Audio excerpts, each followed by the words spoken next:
And welcome back to All the Mods 9. How's your day been?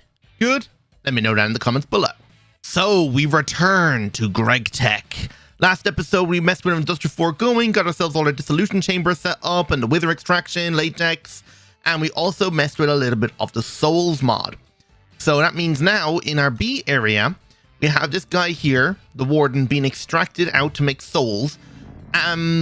The fact is, like, this thing actually isn't using that much soul, so I don't think this guy really needs any more regeneration than the environmental controller, so I think we're actually good on that. All of them are used to hook up all of our beehives here to be accelerated, which actually has been going good. If you listen closely, you can hear the bees, like, go mad. Yeah, so, like, I think it definitely is working. Ooh, what's going on over here? Why are none of these online? Don't tell me... Nah, there has to be a thing that loses a certain amount of seeds after a while. Is it? Do these guys not have a 100% return rate? Is that... Because I made like 2 stacks of seeds and all of these guys were running. All of a sudden now there's no seeds left? Something is definitely going on. Either I'm losing seeds or they just don't give me back them at 100% of the time. Because we're at 114,000 Nether stars. Like, we've made a lot. But I don't know what's going on over here. If that's the case, I might need to make like the seed recycle thing. What's it called again? I think it's like the seed or recycling add-on. Yeah, this one here, the cycle processing. So it won't export out the seed. It'll keep it in the input here. So I might need to change out one of the speed upgrades for one of those, but we'll figure that out later. Anyway, we're doing gregtech today. And what we want to do in gregtech is start working towards getting multi-blocks, because we have this ore processing set up right here, and even though it's pretty fast, it can go a lot quicker. But unfortunately, to do that, we're going to need what's called a clean room, because the next tier circuit, so say if we wanted to make ourselves, I don't know, I think it's a multi-block macerator. Yeah, the large maceration tower. To make this guy here, we're going to need IV tier circuits. And the only way to get to IV tier circuits requires a clean room. Now, of course, they're just a little bit ahead. Our next tier is going to be EV, but we're definitely going to need a clean room at least for EV tier circuits. Now, whether or not we're going to get these done today, I don't know. The clean room is something that I want to build today, I think, and we're going to get that done right here. I've been working on getting most of the stuff ready for it. So the clean room controller is made like this, but I think we're missing something. What am I missing? I know some of the processes over here are being clogged up. So I don't know what's taking it so long. Oh, I see. Okay, so Cooper Nickel is just taking a long time before it can make the next tier. So yeah, that makes sense. Okay, so I guess while we're waiting for that, we might as well start laying down everything. I started making some plascrete. Plascrete is 6 polyethylene sheets with a steel frame and liquid concrete. That's being made over here in this advanced assembler. Liquid concrete is being made over here in a mixer. And the way we're mixing it right here is with stone dust, calcite, and gypsum. It looks like we ran out of gypsum. Yeah, gypsum is not a resource we had a lot of before. But now since the mining dimension has got an update and all the gregtech ore spawn there, I did actually set up George the World Destroyer there, aka the Chunk Destroyer. And he has dug out another 100 by 100 chunk area over here. So he's completely done. I just haven't loaded the new chunks there, but he's still full of resources. 2.9 million coal. So yeah, he's got a lot of stuff left in him. But that's all being inputted into the ME system at the moment. So we've got a load of new resources from gregtech, which is amazing. So let's actually start laying out where we're going to be doing this. So the whole size of this clean room is going to be 15 by 15. That's the maximum size you can go to. We're probably going to end up having multiple of them, but I think there's actually a workaround for multi-blocks that do require a clean room. I was looking at like the maintenance hatches. There is actually this guy here, a cleaning maintenance hatch. So I have a feeling if I attach this to a multi-block that requires a clean room, it becomes a cleaned roomed block. We're automatically maintaining multi-blocks with cleaning. So I have a feeling you don't need a clean room if you have this hatch on the block or on the multi-block. So I'm hoping that's the case. But for single blocks, we're going to need this clean room. So this should be 15 by 15 right here. Now, this also does require an iron door to enter, but we're going to use this warp plate here, which just teleports me just the other side of this wall. Yeah, so we don't have to worry about getting in and out of the clean room. And if we really need to, we could probably put another waystone down in here if we have to. So I've requested 1,000 of the plates or of this plasticry to be made. Do I not have my wand anymore? No, I put it away by accident. So is this room 15 by 15 on the bottom? Okay, so this is actually 15 right here. So it's actually just a little bit, one block too big. Oh, I didn't mean to cover up that wall there. And I'm also making sure everything here is also chunk aligned. So everything is going to fit here perfectly. Now I'm actually debating, should I move this forward a block? I think I should. If that's the case, then I need to move that warp plate. The only reason it's there is because it was centered with the wall. Oh, but should I leave it there so it is centered? You know what? I'm actually probably going to end up moving the warp plate anyway to like the front of it, so it's easier access. All right, so this is the height of it here. So this is going to be the maximum height of the room. Now the whole ceiling needs to be filled with the filter casing, so we can't necessarily just fill the entire roof with this plasticrete. All right, so I'm moving the warp plates now. So this one goes in there, and then this one goes in here. So when we put the glass, we should teleport to this plate. Yes, we do. Good. So that will allow us to enter in and out of the thing a lot easier without requiring a door, which I do think it requires a door to form. So I'm just going to stick a door like right here. Why not? And now we just need to fill the rest of these walls now with plasticrete. How much more have I made? 100. Definitely not enough. So we have these filter casings right here, and I don't think this is going to be enough. I think I have 100 of them here. We're probably going to need like, yeah, 200. So I'm going to need like another 100 of these things. All right, there we go. We got the actual controller for it now. We're still missing a bit of plasticrete. Got the ceiling filled in, so the controller has to go up here. And if you look in here, it says invalid structure, but we'll get the rest of that now in a moment. Now, the next step will be to actually power this entire room. Because this room is, of course, needs to clean itself, it's going to need power. And we're going to power it using a HV energy hatch. So we have one of those right here. It's also going to need a maintenance hatch. So let's grab ourselves out a maintenance hatch. I made a bunch of them. And we're just going to put these over here. So I think the maintenance hatch can go on the inside. So we'll put that above the door right there. And then on the outside right here, I might need to make some more room back here, actually. All right, this should be enough room to work with. So since we're actually going to have a second clean room right here, what I want to grab myself out is the converter, but I'm going to grab out, I don't think there's a 2 amp one. So we're going to have to grab out a 4 amp energy converter. And do we have a HV one? No, but we can make a HV one quickly.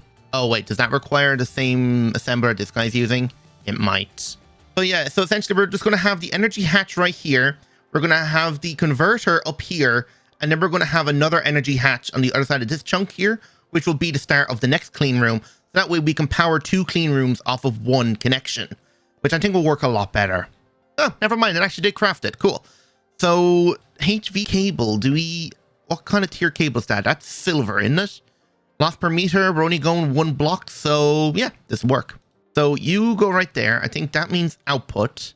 We want to grab out, I think, our wrench, or is it screwdriver? I think it's the wrench. Oh yeah, no, it's the rubber mallet, my bad. So that would be energy input FE, output EV or EU. And now we just need to grab out our wire cutters, connect you right there, and connect this up the way now and make sure it has a point. So if we connect this right here, you're filled with power. The energy hatch is filled with power. So now once we have enough plasticrete and finish filling in the room, it should work. And then we can just connect the next energy hatch right there to power this room. All right, there we go. So we have all of the clean room glass now. So we just need to cover the entire front of this thing here in it. And while I was waiting for this to craft, I actually went ahead and started crafting the next clean room. Definitely won't have this finished today. Well, we might. We'll see how much plasticrete's made before the end of the episode. But hopefully now, if we just fill the rest of this in, will it make the actual clean room? Well, it doesn't have the red particles like it doesn't have like a mechanism, but if we look at the clean room, contaminated. Right, so it needs maintenance. So I guess we need to maintain it with every tool. What do we need? Basically everything. Okay. All right, did I miss anything?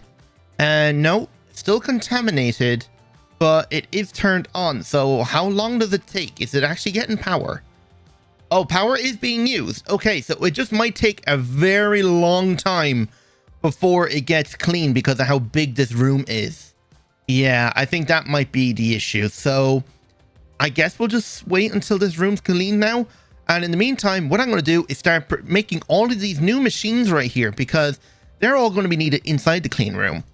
So if we look in here, the cutter, I think the cutter is the only thing that doesn't necessarily need to be in there, but I might as well do it in there just for like sending across the different machines. But like the chemical reactor for making different tiers of like certain like chemicals and other circuit boards, I think does require the clean room. Like this one, yeah, here the wetware one requires a clean room. Laser engravers require clean rooms. This one like here for making a better tier wafers. But yeah, there's a lot it can do. Is there a status indicator that tells me like how long this is going to take? Idling. Yeah, I don't know. I'll come back in a few minutes and see if this thing is updated. Aha, now it updated. So now there's like this timer at the top. It's going to take 150 seconds to update. I guess this thing needed to fill some sort of internal power buffer or something. I don't know. It just all of a sudden it started to work and we're at... oh, okay. So maybe it only goes up in progress. Yeah, once this reaches 100%, then we get a new set of cleanliness. So yeah, this is going to take a while. Wow. Okay.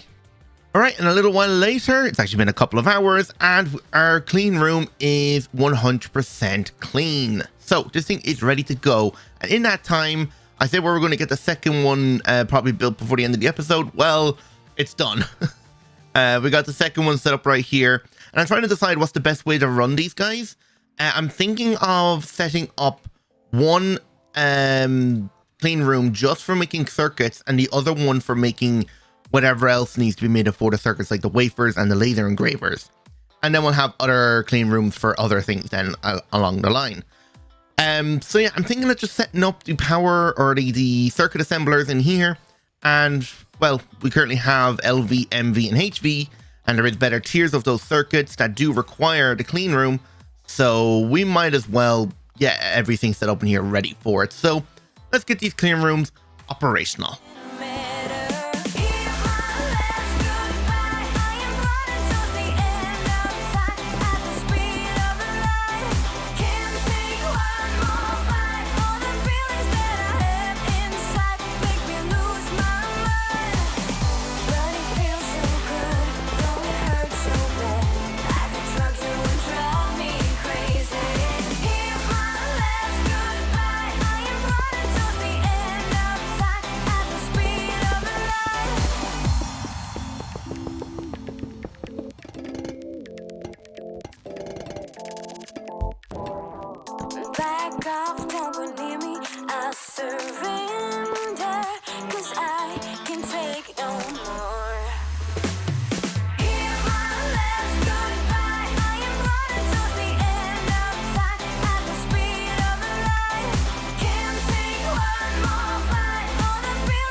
All right, and just like that, our entire clean room setup is ready. We got over here our circuits being made. There's only 3 of them at the moment because, well, that's all the circuits we can make. LV, MV, and HV. We will have a 4th one, which will be EV. So this room definitely will be like filling up with machines, but that'll be like as we're progressing throughout the different tiers. Over here, this is more or less the main bulk of everything. In here, we've got ourselves our laser engravers, cutting machines, wire mills, and assemblers. So if we look in here, cutting machines are filled with lubricant. There is an interface back here pumping it in. All of our laser engravers are set up. So we got ourselves our ILC wafers, our LPIC wafers, RAM wafers, and this is a new one we're definitely going to be making soon. It requires the purple laser lens and the clean room. These 3 don't, but we'll just have it in here anyway. This is the Naquala doped wafer, which becomes an ASOC wafer, which is needed for making the final tier HV circuit, which is the nano processor.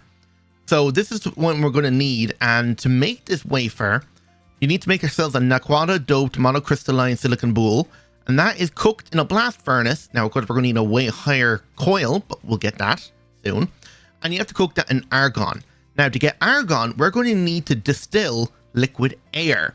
And it looks like we get crushed ice, nitrogen, oxygen, carbon dioxide, helium, and argon as all byproducts. And that's 50 buckets at a time, so there's going to be a lot of byproducts in here. It looks like nitrogen is the most it gives. So I think today, I was looking at the recipes for making the plastic circuit boards. The polybenzimidazole sheets might be out of reach today. It's just too many different chemicals to try and fit into an episode. So this is something we're going to have to try and do maybe over the next 2 episodes, or try and squeeze it in maybe next episode. We just don't have time now. But we need to make diminobenzonide, and that is made with ammonia and dichlorobenzene, and zinc. Dichlorobenzene is made with liquid hydrogen and nitrochlorobenzene and a tiny particle of copper. And that's also then chlorobenzene and nitration mixture with chlorobenzene. Then is benzene and liquid chlorine, and benzene is made by distilling wood tar. And that wood tar has to be made through a pyrolyse oven. So there's a lot of stuff to do, and I don't think we have time now today to finish it. So we're going to start preparing for making this our new material now next episode. So today what we're going to do is get ourselves the pyrolyse ovens, our vacuum freezer, and a couple distillation towers up and running, so we can start generating up the materials now needed for making all of these other chemicals right here. Yeah, like fennel. Fennel's another one that we need, and that comes from wood tar. So there's a few things we will need in here. Even like toluene, I think that's even used for making like TNT, or looks like you can turn it into fuel. But yeah, we're gonna have to do that. Now, where we're gonna do that, I'm not entirely sure. I think we said we were gonna be doing multi-blocks on this side here. I think I want to do a stream maybe before next episode where we rewire and redo everything in here, because since the new update of the pack, a lot of the machines in here, all the circuits and everything is wrong.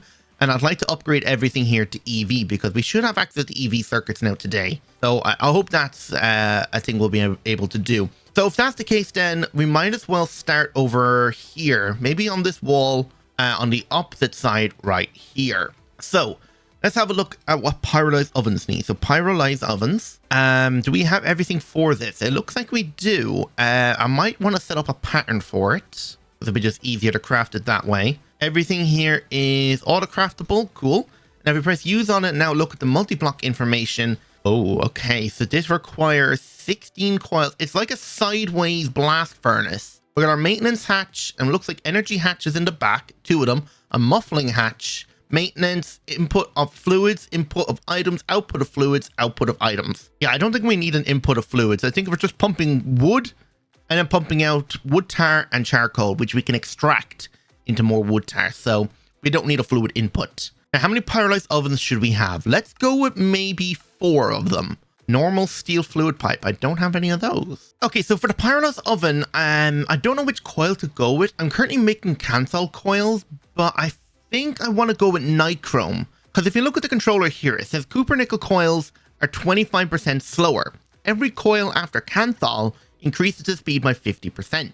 So we'll start off with 1 set of cancel. It looks like it's still making some, but we'll just do this one right now. And let's remove this part of the wall and start by putting down the controller, I think here. And then we're just going to put all these blocks here, since everything is going to be more or less managed from the back. Then we want our cancel coils. I think it's hollow. And then the rest is going to be casing. But we're also going to have 2 energy hatches right here and here. We're going to need ourselves a input hatch. The MV input bus should be enough. And then the output bus. So output bus go here. Input bus go here. And output hatch go there. Yeah. And then the rest can just be filled in with the casing. Oh yeah, it needs a muffling and a maintenance hatch as well. So we'll put the muffling hatch right here and the maintenance hatch right here. And that should be the full multi-block. Invalid structure.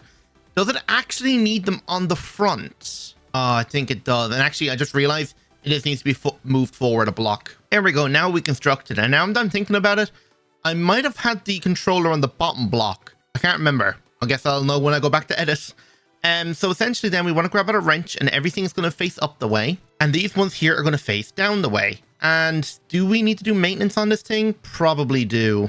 Yep, we seem to need to do everything. Hatches are full of power. So this pyrolyse oven is more or less ready to go.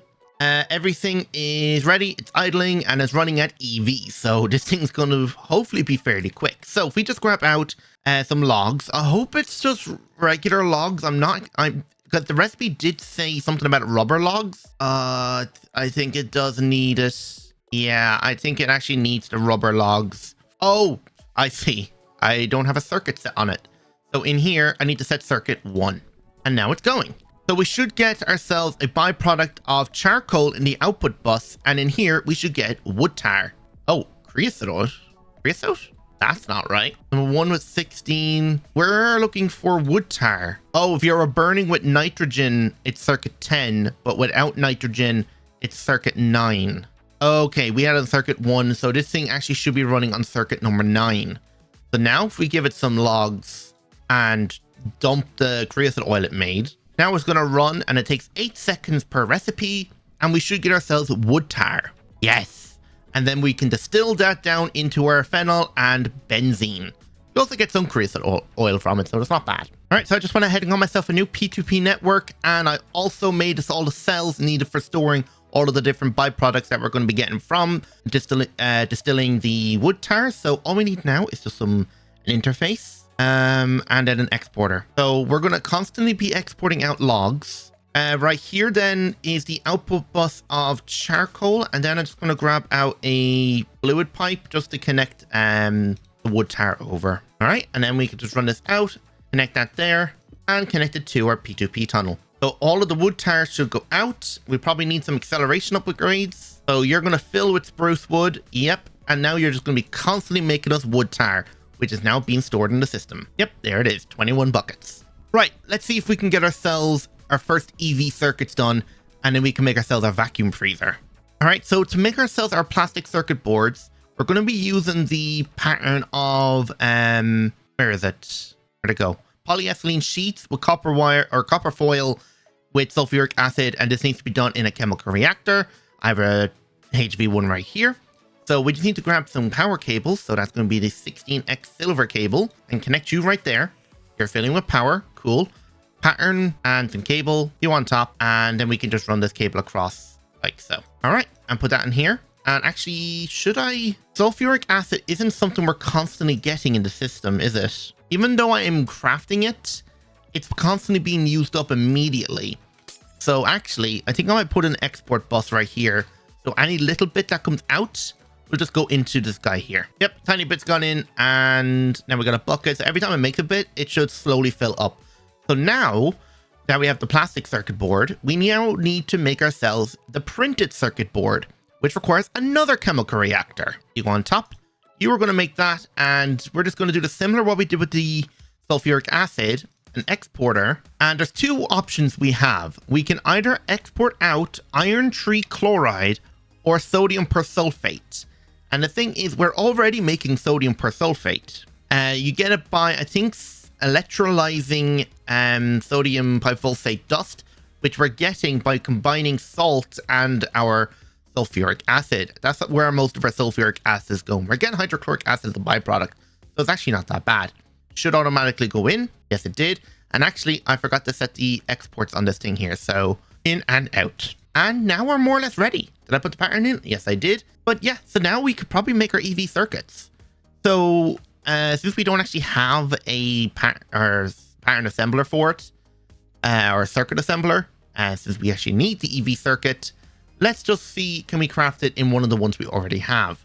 So soldering alloy, SMD diodes, blue alloy bolts, RAM chips. Yeah, we have all that. So do that, just remove that and come over here. We'll stick it in the HV1, why not? And now we could probably request our EV circuits. EV circuit, craft me 10 of them. Blue alloy bolts and microprocessing assemblies. Wait, what? Oh, do I need the microprocessing assemblies to make this one? Okay, we do. So for that then, okay, this is going to require a few other things. So MV circuit assembler, we have RAM chip, the fine red alloy. That's something we're going to have to craft now as well. Okay, so there was another whole rabbit hole of materials I needed to get. I need to get this ferrite mixture and blast furnace that over here. with oxygen. And this is my oxygen one, correct? Input hatch, oxygen. Yep, so you go in there. Extruder over here. This is the rod one, so you go in there. This other thing then, the mixture, since I had nichrome in here, this is circuit 2 one, so that will go in there. And then we need another assembler here with the polyethylene. We'll stick that in there. And now we should be able to craft the EV circuits. Can we? 10? Okay, it says we have everything, so let's see if we can craft all 10. See you in a bit. Okay, yeah, it definitely seems to be working. We already got 5 EV tier circuits. 6 of them. Nice. Right, I'm going to grab everything we need now to make a distillation tower and a vacuum freezer. All right, let's give this a go. So we're going to start off by getting ourselves our distillation distillation tower. We're going to have a second pyrolyse oven here. So distillation tower, where does the multi-block start? So the controller's on the bottom, energy hatch on the back, and then it looks like I can have the output hatches and the input hatch along the back. Yeah, that works out. Okay, so we can put this guy right here. We need ourselves clean stainless steel frame. Is it meant to be hollow? Yes, it is. Okay, so this thing is going to have 5 outputs, so we need to make sure it's at least 5 tall, or at least have 5 export buses on it. Okay, so I think we are going to have our energy hatch right here, and then we're going to have our MV fluid output hatch, and we need 5 of them. So they're just going to go across the back here. I need actually one more. And then we need ourselves a fluid input hatch. I don't know if this thing needs a muffling thing. Did this actually become a full structure? Invalid. It's probably just because it doesn't have these 2 things on it. Unless I am missing something. Can't really tell. So what I'll do actually then is I'm going to have the output hatches on the sides like this. That's 4. And then this will be the 5th one. And then at the top middle up here, then this is where we'll have the input hatch. Is that correct? Does this thing need a maintenance hatch? Okay, I have no clue what was wrong with this thing. I've tried so many different combinations, and now all of a sudden it did work with them all stacked on top of each other. So I don't know if that's the way it's meant to be. According to like the thing in here, the output hatches can be on any block on the side, but the input bus also have to make sure it's on the bottom. I don't know, but it's built now, so I'm not going to worry about it. So I'm actually going to rotate this guy to face this way. I'm going to input in the wood tar here. Okay. And then we're just going to have an interface, like, I don't know, right here or something. And then we're just going to use fluid pipes just to run everything down into the interface. And I believe I have the drive set up correctly. So hopefully everything should be able to be stored. So they will connect here and here, and then just run this cable up. This cable here will have to probably do a loop around. Yeah, because we're going to have a second distillation tower here, and then the vacuum freezer. All right, and all we have to do now is make sure it hooks up the power. So we're just going to use a 1 amp energy converter, point you up, and then we're just going to connect you with this cable right here. So this guy should fill with power. Oh yeah, I need to convert this. There we go. You're full of power. Yes, you are. And we should start seeing everything being distilled. So if we look in here now, do we have benzene? We do. So yes, everything here is working. The only thing we're missing now is our vacuum freezer. So let's get that made. It didn't look like it formed. So does it actually need the item hatches as well? Nope, still didn't form. So either I'm missing something or I just can't do it this way. Okay, it turns out I just forgot to add the maintenance hatch onto it. So yeah, it formed. So same thing like you did with the other ones. Just run the power underneath. Phase these up the way. And one's going to be an export bus and one's going to be an import bus. All right. And for the export bus, we're just going to be exporting out gregtech air, which is this one, which we have been collecting over here for a while. So there is plenty of air in the system, I think. Yeah, 251,000 buckets of it. So the only thing I need to do is repair it. All right. And it's running. So now we should be getting our liquid air in here. This is the input hatch. Did I not set up the... I did. Input hatch. Is this not accepting it? 3 channels. How many channels do we have here in total? 7. This should be going in here. Oh, wait. No, it's not going in. Why are you not exporting out into the system? Oh, wait. Did I not set up a drive for liquid air? Hang on. Maybe that's why. Okay, now with a cell set up for it, it is slowly being pulled out. So I just need some acceleration card upgrades. And acceleration card upgrades on you. Liquid air's gone in. Are you distilling?